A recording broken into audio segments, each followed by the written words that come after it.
When you see these particular events happen, that last one in particular, we don't know how much longer it will be until the kill shot, because mind is outside of time. The best that we could do is say this event is the last big one that you'll see as remote viewers before this kill shot sequence happens. Regardless of how long it is, that period between this shuttle event and the beginning of the kill shot sequence, we know as viewers, and I personally viewed this particular event a number of times because it's so powerful, that all of these warring parties that we see on the planet, all these many wars, that on the ground, all of these soldiers look up in the sky. They all look up. So something is happening in the sky. In fact, there's probably unprecedented atmospheric effects that in a recorded history, perhaps an unrecorded history, there's been events like this, but nothing in recorded history. Something happens in the atmosphere that has not been seen before, because all these soldiers are looking up, and then they go home. Their priorities change. They go home. So that's when it starts. This kill shot sequence will cripple communications worldwide. It will take out satellite communications in a very short order. Power grids, we're all aware of what it will do to the power grids and what it has done in the past, and in certain instances, go back and check it out.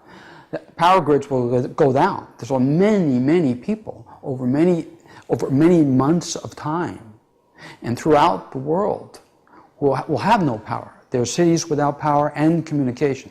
You can figure out for yourself what that will mean too. Not only will you not be able to pump gas, not only will you not be able to pump water, not only will there not be food on the shelves because there'd be no gas in the trucks to take the food to the cities, but I could go on and on. You can figure the rest out for yourself. That's why this concept of sanctuary, knowing where to go with your last tank of gas, is so important. There are some tangential effects that we're picking up also as remote viewers, and have picked up over the years. Apparently, the center of the Earth, the core of the Earth, is changing rapidly as an effect of what is happening on the sun. And if that's the case, then we're probably looking at, as an adjunct to effect to the kill shot sequence, we're probably looking at massive volcanism and earthquakes as well. And I think it's very important to point out, and very important indeed, because of the adiabatic heating of the atmosphere, we're going to have very high winds in many parts of the Earth. The sky, the sun, the light will be obscured. It will be very difficult to grow crops on the surface because of both winds and lighting conditions. Solar physicists were chewing their nails because they were very concerned that the sun had been very quiet for so long, and this was not predictable. And so because it was not predicted, it did not follow the solar cycle, they were afraid that the sun might be doing something erratic.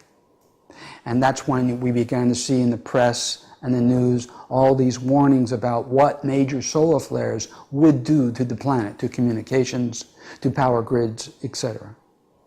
And then in the last few months, we've seen that the sun's been relatively quiet. And now the scientists are saying, well, maybe the sun is going into a long period, years of quiescence. It's going to quiet down, and that's what we're seeing. And that might create global cooling. That may be why there's been the storms, snowstorms have been so severe, because the sun's quieter and not as active. Folks, it's the calm before the storm. It is the calm before the storm. The kill shot effects, and these will come and go, but the massive damage, first of all, will be to communications. Communication satellites, military satellites as well, will go down. We're not talking about single event latch-ups where you have a couple of semiconductors go bad. No, these things will be fried. Anybody in space whether you're inside that little leaded shield on a space station or not, you're fried. You're in bad shape. You're going to die. Okay. So communication, power grids. Power grids, when they go down, folks, when the sun takes the power grids down, it's done it before. This time they won't go back up.